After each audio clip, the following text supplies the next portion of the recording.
विष्णु तिवारी प्रकरण भारतीय समाज की कड़वी सच्चाई को दिखाता है और यह भी दिखाता है कि भारत में संविधान को तोड़ मड़ोड़ कर किस तरह से तथाकथित अगड़े कास्ट के खिलाफ नीतियां बना दी गई है और भारतीय संविधान का मजाक बनाकर रख दिया है।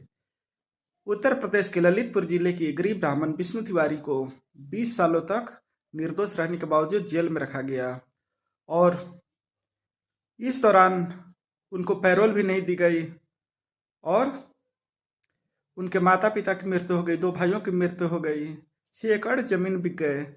लेकिन यह संविधान का मजाक किस तरह से बनाया जाता है और किस तरह से हमारे देश में ब्राह्मण विरोधी सिस्टम काम कर रहा है, यह दिखाता है।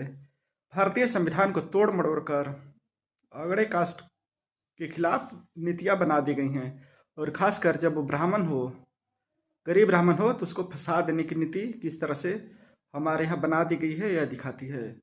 ललितपुर जिले का गरीब ब्राह्मण विष्णु तिवारी को 20 साल तक SC/ST एक्ट के नाम पर जेल में बंद कर दिया गया और इस दौरान पूरे सिस्टम को शर्म नहीं आई।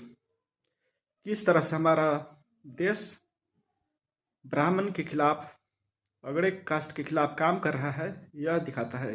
अगर विष्णु तिवारी की जगह पर दूसरे जाति के लोग होते तो यह संविधान और यह नेता उछल कूद कर देते। क्या विधानसभा, क्या लोकसभा, क्या राज्यसभा, क्या संसद और क्या मंत्री, मुख्यमंत्री और प्रधानमंत्री, इन लोगों की क्या क्या कहें, इन लोग क्या कर देते। लेकिन वो गरीब ब्राह्मण था, इसलिए ये सब मौन हो गए और भीष्म पितामह, गांधारी और धृतराष्ट्र की तरह शांत हो गए, तटस्थ देखते रहे।